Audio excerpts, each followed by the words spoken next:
Aujourd'hui, toutes les techniques d'amélioration de la sexualité et de la continence qu'on avait mis en place chez l'homme sont en train d'être transposées chez la femme, mais on a 20 ans de retard. La prise en charge aujourd'hui des femmes par rapport aux hommes en termes d'intervention chirurgicale, notamment quand il y a une cystectomie à faire, il y a un énorme décalage parce que alors quand c'est une résection de vessie, on fait la même chose, mais quand on fait une cystectomie, donc une intervention, il faut enlever la vessie parce que la tumeur infiltre le muscle. Là, l'anatomie de l'homme et de la femme ne sont pas les mêmes. Chez l'homme, il y a la prostate, chez la femme, il y a l'utérus et les ovaires qui sont à proximité de la vessie, et donc le geste chirurgical n'est pas tout à fait le même.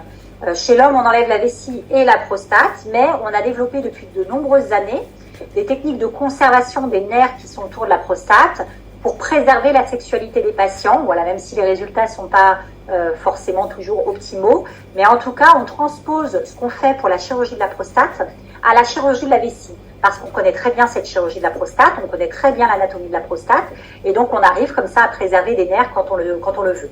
Chez la femme, les urologues connaissent beaucoup moins bien l'anatomie de la femme que l'anatomie de l'homme. Et très longtemps, historiquement, le fait de faire une cystectomie chez la femme, c'était en fait une pelvectomie antérieure. C'est-à-dire qu'on disait, il faut enlever la vessie avec l'utérus, avec les ovaires et avec la paroi antérieure du vagin. Ça a fallu des années et des années avant qu'on se dise, est-ce qu'on a vraiment besoin d'enlever l'utérus et les ovaires? Est-ce qu'on a vraiment besoin d'enlever la paroi antérieure du vagin? Et ça n'est qu'aujourd'hui que se développent des techniques de sexual sparring, donc d'épargne sexuelle, pour justement essayer de garder les organes génitaux internes quand on le peut, l'utérus et les ovaires, mais aussi la paroi antérieure du vagin pour que la patiente ait une sexualité normale et non douloureuse. Et donc, ça a pris beaucoup de temps pour faire accepter le fait que cette intervention avait aussi des conséquences sexuelles chez la femme et qu'il fallait savoir interroger les femmes sur leurs attentes avant l'intervention chirurgicale, leur vie sexuelle avant, et les informer et prendre une décision conjointe avec les femmes de ce qui allait être fait sur le plan chirurgical, de ce qu'on allait pouvoir conserver ou pas. Pour la chirurgie de la femme, c'est pareil, hein, on ne connaît absolument pas l'anatomie, c'est-à-dire que tous les nerfs de la toute l'innervation du clitoris, par exemple, elle passe très près de l'urètre. Et donc, si on ne fait pas une chirurgie qui préserve justement cette innervation-là, bah forcément, on va impacter la sexualité des femmes. Et ça, on l'a pas su pendant très longtemps. On ne savait absolument pas d'où venaient les nerfs, comment ça fonctionnait. Il a fallu effectivement que des anatomistes travaillent dessus pour nous dire, ben voilà, les nerfs, ils passent là. Et si on veut préserver, il faut arriver à disséquer dans tel ou tel plan. Donc ça s'est beaucoup amélioré en termes de technique chirurgicale.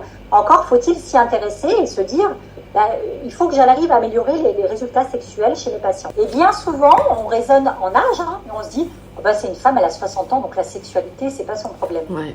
Si, peut-être qu'en fait, c'est une femme de 60 ans qui a envie de garder une sexualité normale, et si on lui pose pas la question, si on n'en parle pas avec elle, et si on n'aborde pas cette possibilité de technique de préservation, on le saura jamais et on va jamais s'améliorer sur la prise en charge de ces patientes. Pas vraiment sensibiliser les urologues, parce que vous le disiez, c'est vrai que c'est des concepts qui commencent à émerger. Il y a encore beaucoup d'urologues qui n'ont pas ces notions-là, qui n'ont pas la notion que oui, on peut préserver le vagin, oui, on peut garder l'utérus, et on peut même garder les ovaires si on veut.